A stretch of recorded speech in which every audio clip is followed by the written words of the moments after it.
नमस्कार दोस्तों, life changing a video books में आपका स्वागत है।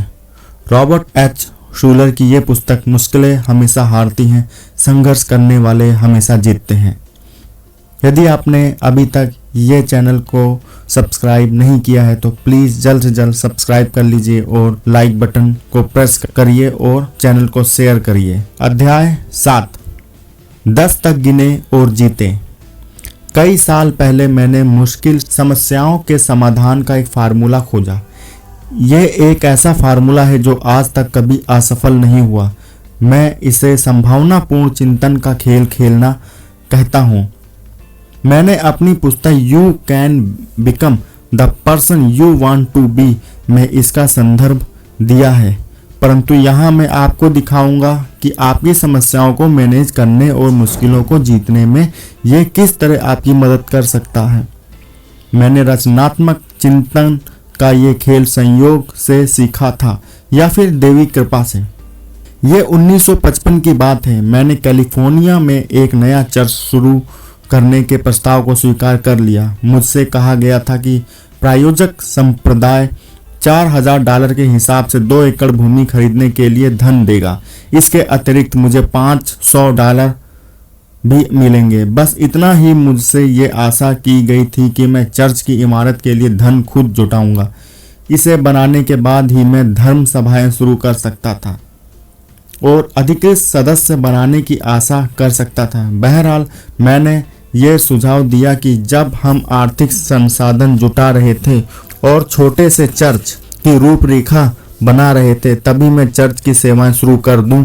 मेरे सलाहकार ने जवाब, शहर में कोई हॉल खाली नहीं है। गार्डन ग्रोव में कोई हॉल या इमारत खाली मिलना असंभव है।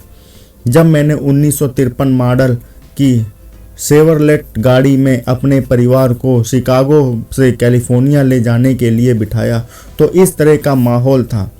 मैं न्यू मैक्सिको के अल्बुकर्क में एक कॉफ़ी हाउस में अपनी पत्नी, 6 महीने के बेटे रॉबर्ट एंथनी और अपनी 4 साल की बेटी शीला के साथ बैठा था।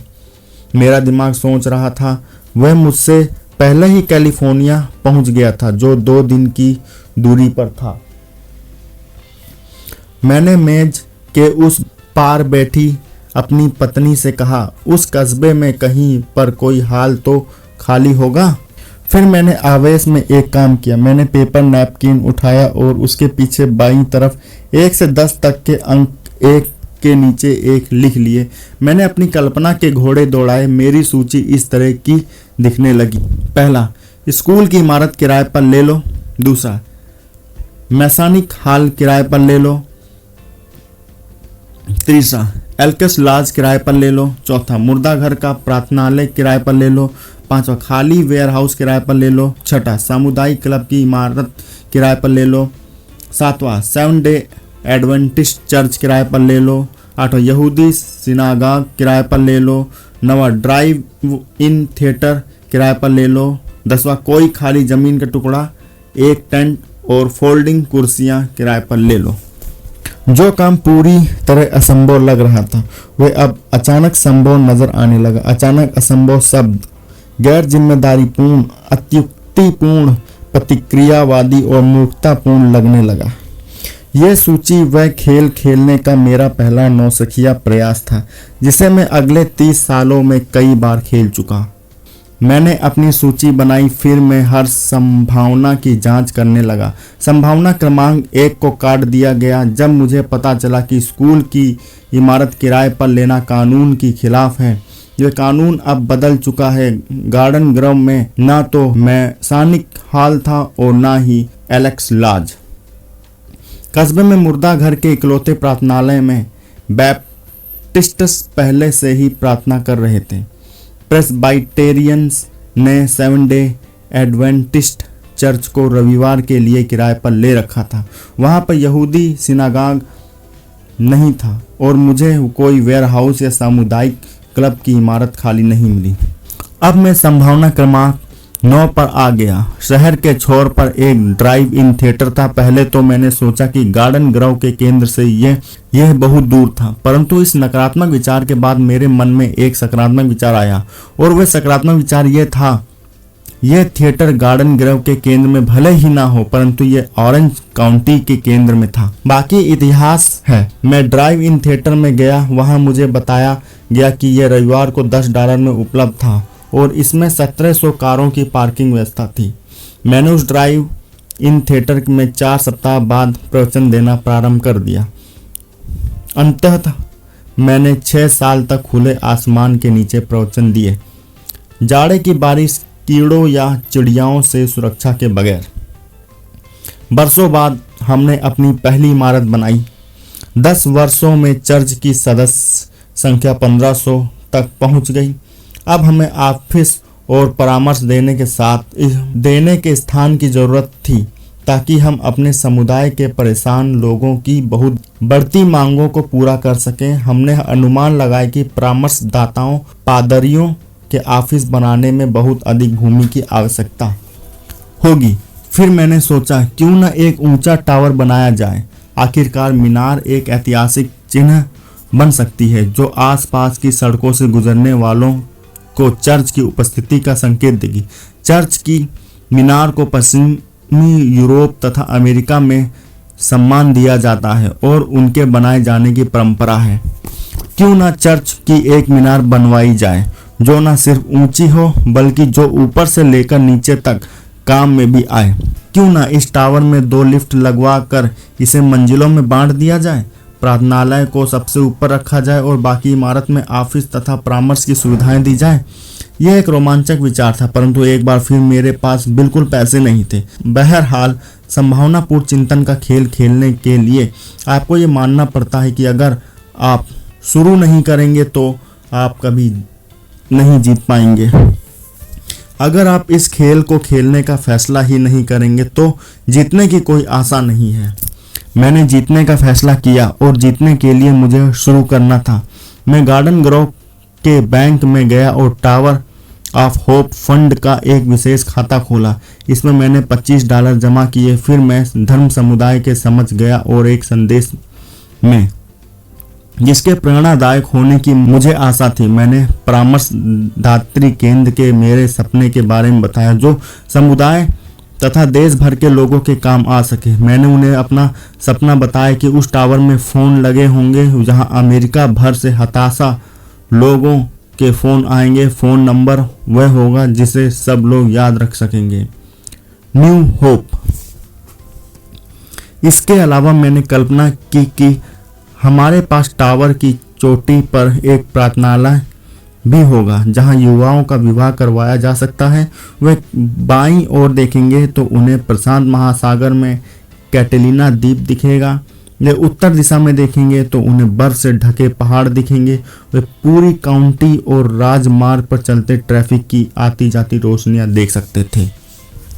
अगर आप शुरू नहीं करेंगे तो आप कभी नहीं जीत पाएंगे। वहां पर वे ये विश्वास भी कर सकते थे कि वे मानवीय समस्याओं से ऊपर उठ सकते हैं। ये वे तस्वीर थी जो मैंने अपने धर्म समुदाय के सामने खींची। ये टावर ऑफ होप का मेरा सपना था। मैंने उन्हें बताया, इसमें $10 लाख की लागत आएगी। हमारे पास एक अज्ञात दानदाता के $25 हैं। हमें सिर्फ $9,99,975 की जरूरत है और इसके बाद ये टावर खड़ा हो जाएगा। इसके बाद 2 लोग मेरे पास आए और बोले, ये एक महान उपदेश था डॉक्टर शूलर, और ये एक महान विचार है, परंतु इसमें बहुत पैसे लगेंगे। मैं नहीं जानता कि आपको ये पैसे कहाँ से मिलेंगे। उस सप्ताह मुझे एक पत्र मिला जिसमें मेरे विचार की प्रशंसा की गई थी और साथ में $500 का चेक भी था। इस तरह के उत्साहपूर्ण समर्थन के बाद मैं तत्काल आर्किटेक्ट रिचर्ड न्यूट्रा के पास गया और मैंने कहा, मेरे पास एक चर्च टावर बनाने का विचार है जो उपयोग में भी आ सके। मैंने उनके सामने अपने सपने की रूपरेखा रखी। सबसे ऊपर प्रार्थनालय और निचली मंजिलों पर परामर्श देने वाले ऑफिस। मैंने पूछा, अब मिस्टर न्यूट्रा, मैं इस टावर की एक अच्छी सी तस्वीर चाहता हूं। मैंने उन्हें पेंसिल से बने काले सफेद स्केच देते हुए कहा, क्या आप इसकी सुंदर डिजाइन बना सकते हैं, इसमें जान डाल सकते हैं, इसे रंगीन बना सकते हैं, और क्या आप इसे $525 में कर सकते हैं? वे मेरी तरफ देखकर मुस्कुराए और बोले, मुझे इस बात के लिए तैयार नहीं होना चाहिए, परंतु मैं ये कर दूंगा। मैं जान पाऊं इससे पहले ही मुझे वह तस्वीर मिल गई। तस्वीर सुंदर थी और 4 रंगों में थी। मैंने वह तस्वीर चर्च के लॉबी में इस घोषणा के साथ लगा दी, हम ये बनाने जा रहे हैं। इस पोस्टर ने कुछ छोटे उपहारों को प्रेरित किया। इसके अलावा मैंने इसी समय अपनी पहली पुस्तक प्रकाशित की थी और इसे प्रोजेक्ट में अपनी रॉयल्टी लगा दी। इससे कुल रकम $6000 तक पहुंच गई। $6000 6% ब्याज कमाने लगे और चक्रवृद्धि की दर से बढ़ने लगे। मैंने हिसाब लगाया कि अगर हमें और कोई दान ना भी मिले तो भी ये $6000 लगभग 100 साल में $10 लाख से बदल जाएंगे। मैंने पूरे धर्म समुदाय को बताया, अगर आप में से कोई ये सोचता है कि टावर ऑफ होप कभी नहीं बनेगा तो आप गलत हैं। ये बनकर रहेगा। हमारे पास पहले से ही $10 लाख हैं। समस्या सिर्फ ये है कि हम उन्हें तब तक इकट्ठा नहीं कर सकते जब तक कि 100 साल ना गुजर जाए। वे हंसे, मैं हंसा। महत्वपूर्ण बात यह थी कि मेरी इस घोषणा के बाद इस प्रोजेक्ट को अधिक गंभीरता से लिया गया। हमें अब भी अधिक गति से काम करने की ज़रूरत थी। बहरहाल मुझे इस प्रोजेक्ट को लॉन्चिंग पैड से ऊपर उठाने के लिए एक विचार की ज़रूरत थी। इस मोड़ पर मैंने दोबारा एक कागज़ उठा लिया। मैंने संभावनापूर्ण चिंतन का खेल खेला। कागज़ के सबसे ऊपर मैंने लिखा $10 लाख। एक व्यक्ति खोजो जो $10 लाख दान दे। 2 व्यक्ति खोजो जो $5 लाख दान दे। 4 व्यक्ति खोजो जो $2,50,000 दान दे। 10 व्यक्ति खोजो जो $1 लाख दान दे। 20 व्यक्ति खोजो जो $50,000 दान दे। 40 व्यक्ति खोजो जो $25,000 दान दे। 50 व्यक्ति खोजो जो $20,000 दान दे। 100 व्यक्ति खोजो जो $10,000 दान दे। 200 व्यक्ति खोजो जो $5,000 दान दे। 1000 व्यक्ति खोजो जो $1,000 दान दे। मैंने $10 लाख इकट्ठा करने के 10 संभावित तरीकों की सूची पर एक निगाह डाली और हालांकि मैं ये बात नहीं जानता था, परंतु मैंने एक असंभव दिखने वाले काम को संभव बना लिया था। मैंने उस काम को करने के 10 संभव तरीकों की सूची बना ली थी जो इससे पहले असंभव लग रहा था। मुझे ये विश्वास नहीं था कि मैं किसी एक व्यक्ति से $10 लाख का दान ले सकता हूँ, इसलिए मैंने कभी संभावना क्रमांक 1 पर अमल करने की कोशिश नहीं की। मैंने इस अभियान में फंड इकट्ठा करने वाले एक प्रोफेशनल व्यक्ति की मदद ली। मैंने उसे बताया, हम एक व्यक्ति से $1 लाख मांगेंगे और हम बाकी दान अलग अलग श्रेणियों में लेंगे, $50,000, $25,000 और $10,000। उसने पूछा, क्या आप किसी ऐसे व्यक्ति को जानते हैं जो $1 लाख दान में दे सकता है? मैंने कहा, मैं नहीं जानता, परंतु फिर मैंने सोचा कोई ऐसा परिवार हमें मिल सकता है जो 10 साल तक हर साल $10,000 दे सके। 10 साल में ये $1 लाख हो जाएंगे। मैं इस इमारत के लिए 10 साल तक इंतज़ार करने के लिए तैयार था। जैसे ही मैंने सालों की लंबी अवधि के बारे में सोचा, मेरी समस्या मैनेज होने और सुलझने लायक लगने लगी। हमने अभियान शुरू कर दिया। हमने चर्च के सभी सदस्यों से आग्रह किया। वर्नॉन डेट्रस परिवार ने 10 साल की अवधि में $1 लाख देने का वचन दिया है। दरअसल उन्होंने उसके काफ़ी पहले ही पूरा दान दे दिया। जब हमने घोषणा की कि हमारे पास $1 लाख मिलने का वचन था, तो इससे गति बढ़ गई। धर्म समुदाय को यह विश्वास हो गया कि यह विचार ना सिर्फ संभव है बल्कि जल्दी ही संभव है। इससे मैंने सीखा कि लोग रोमांचक, साहित्यिक और चुनौतीपूर्ण विचार से तब जुड़ना चाहते हैं जब उन्हें ऐसा लगने लगता है कि यह सफल होगा। टावर ऑफ होप बन गया। हमने $8 लाख से अधिक कर्ज लिया। हमारा लक्ष्य अगले 10 साल के वायदों को से इसे चुकाना था। 1968 में टावर खोला गया और आज ये कैलिफोर्निया में एक भव्य ऐतिहासिक चिन्ह के रूप में खड़ा है। जैसे ही मैंने संभावनापूर्ण चिंतन का खेल खेलना शुरू किया, असंभव काम संभव हो गया। एक असंभव समस्या का रचनात्मक समाधान सुझाने के लिए इस खेल ने जितना प्रेरित किया उतना किसी दूसरी चीज ने नहीं किया। कोई भी 10 तक गिन सकता है और कोई भी सफल हो सकता है। ये सच है, 10 तक गिने और जीतें। यह संभावनापूर्ण चिंतन का आसान खेल किसी भी समस्या में किसी की भी मदद कर सकता है। मैंने इसे फ्लिंट मिशिगन के सिटी लीडर्स को भी सिखाया है। जब मैं वहां बेरोजगारी पर सेमिनार आयोजित कर रहा था तो मेरे कार्यक्रम में 500 सिटी लीडर्स के साथ दोपहर का लंच भी शामिल था। मैं जानता था कि वहां पर 25,000 लोग बेरोजगार हैं, इसलिए मैंने सुझाव दिया कि शहर को दरअसल 25,000 नई नौकरियां उत्पन्न करने की जरूरत है। मैंने उन्हें चुनौती दी, और अगर आप सोचते हैं कि यह असंभव है तो आइए 10 तक गिने और ये यकीन करें कि हम जीत सकते हैं। ब्लैक बोर्ड पर मैंने सबसे ऊपर लिखा 25,000 नौकरियां। नीचे मैंने 10 संभावित तरीके लिखे दिए जिनसे 25,000 नई नौकरियां उत्पन्न की जा सकती थी। पहला, कंपनी को फ्लिंट आने का आमंत्रण दें और 25,000 नई नौकरियां उत्पन्न करें। 2 कंपनियों को फ्लिंट आने का आमंत्रण दें जिनमें से प्रत्येक 12,500 नौकरियां उत्पन्न करें। 5 कंपनियों को फ्लिंट आने का आमंत्रण दें जिनमें से प्रत्येक 5,000 नई नौकरियां उत्पन्न करें। 10 कंपनियों को फ्लिंट आने का आमंत्रण दें जिनमें से प्रत्येक 2,500 नई नौकरियां उत्पन्न करें। 50 कंपनियों को फ्लिंट आने का आमंत्रण दें जिनमें से प्रत्येक 500 नई नौकरियां उत्पन्न करें। 100 कंपनियों का फ्लिंट आने का आमंत्रण दें जिनमें से प्रत्येक 250 नौकरियां उत्पन्न करें। 200 कंपनियों को फ्लिंट आने का आमंत्रण दें जिनमें से प्रत्येक 125 नई नौकरियां उत्पन्न करें। 250 कंपनियों का फ्लिंट आने का आमंत्रण दें जिनमें से प्रत्येक 100 नई नौकरियां उत्पन्न करें। 500 कंपनियों को फ्लिंट आने का आमंत्रण दें जिनमें से प्रत्येक 50 नई नौकरियां उत्पन्न करें। 1000 कंपनियों को फ्लिंट आने का आमंत्रण दें जिनमें से प्रत्येक 25 नई नौकरियां उत्पन्न करें। अब हम रचनात्मक तरीके से सोच रहे थे। अब हमारे पास कई संभावनाएं थी जो कुछ पल पहले तक नहीं थी। मैंने सिटी लीडर्स को चुनौती दी, आप किस तरह इन कंपनियों को ढूंढ सकते हैं? अपने सवाल का खुद ही जवाब देते हुए मैंने सुझाया, ऊपर दी गई हर संभावना के साथ 1 से 10 तक की तकनीक आजमा कर देखें।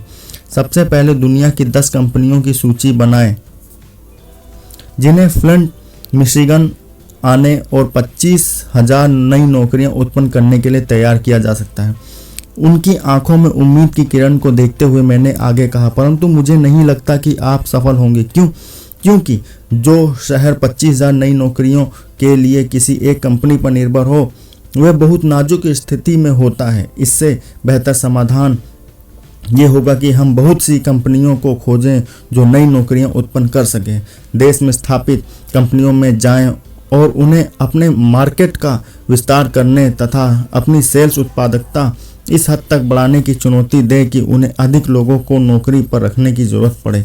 इस दुनिया में नौकरी उत्पन्न करने वाली सभी संभावित शक्तियों को देखें। संघीय सरकार के बारे में विचार करें, शायद इस शहर में नई नौकरियां देने के लिए प्रेरित किया जा सके। राज्य और काउंटी सरकारों के बारे में विचार करें। ओवरसीज ऑपरेशन के बारे में विचार करें। जर्मनी, जापान और कोरिया की कंपनियों की ओर देखें जिन्हें फ्लिंट मिशिगन आने के लिए तैयार किया जा सकता हो। यह लिखते समय काश मैं बता सकता कि ऊपर दी गई 10 तक गिने और जीतें की तकनीक में फ्लिंट में 25,000 नौकरियां पैदा कर दी। मैं ये नहीं कह सकता, परंतु मैं इतना जरूर कह सकता हूं कि सैकड़ों नए पद बने और शुरू करने का अर्थ है आधा युद्ध जीतना। मुझे जरा भी शक नहीं है कि अगर पावर कमेटी बनाई जाए जो सभी संभावनाएं खोजे तो शहर में 25,000 नई नौकरियां का सृजन सचमुच किया जा सकता है। ऐसा करने में 5 साल लग सकते हैं, ऐसा करने में 10 साल लग सकते हैं, या फिर ऐसा 2 या 3 साल में किया जा सकता है, लेकिन यह संभव है। परंतु आप कहते हैं आपकी समस्या आर्थिक नहीं है। शायद ये नहीं है और शायद हो। मुझे ये सवाल पूछने दें, अगर मैं आपको $10 लाख नकद दूं तो क्या आप सोचते हैं कि आप उन समस्याओं को सुलझा सकते हैं जिनका सामना आप आज कर रहे हैं? इसके बारे में 1-2 दिन सोचें, इसके बारे में 1 सप्ताह तक सोचें, और अगर आपका जवाब हाँ है तो फिर $10 लाख कमाने के लक्ष्य का पीछा करें। 10 तक गिने और जीतें। यह तरीका क्यों काम करता है? वे कौन से कारण हैं जिनकी वजह से यह कितना सफल होता है? मैंने you can become the person you want to be में कहा है। उस मानसिकता पर विचार करें जो खेलने के नजरियों से निकलती है। जब आप इस नजरिए से सोचते हैं कि यह सिर्फ खेल है तो आप भावनात्मक रूप से मुक्त हो जाते हैं। खेलने वाले व्यक्ति के नजरिए ये होते हैं। जो पहला, जोखिम लेना। असफलता का खतरा नहीं होता। अगर मैं हारता हूं तो भी यह सिर्फ खेल है। आप दुस्साहस की सीमा तक सोचने की हिम्मत करते हैं। ये वह क्षेत्र है जिसमें हमेशा प्रगति होती है। दूसरा, रिकॉर्ड तोड़ना। इस मानसिक नजरिए का परिणाम यह होता है कि आप पहले से ज्यादा बड़ा सोचते हैं, अधिक आगे तक पहुंचते हैं, अधिक कड़ी कोशिश करते हैं। आप खुद को एक ऐसी मानसिकता में रख रहे हैं जहां आप उससे भी बड़ा सोचते हैं जो आपने पहले कभी नहीं सोचा था। लगभग हमेशा हर समस्या का रचनात्मक समाधान आसान होता है। अधिक धन खर्च करें, अधिक लोगों को नौकरी पर रखें, नया संगठन बनाएं, अधिक दूर तक यात्रा करें, यूरोप में किसी विशेषज्ञ को फोन करें आदि। तीसरा, प्रतिबद्धता से मुक्ति।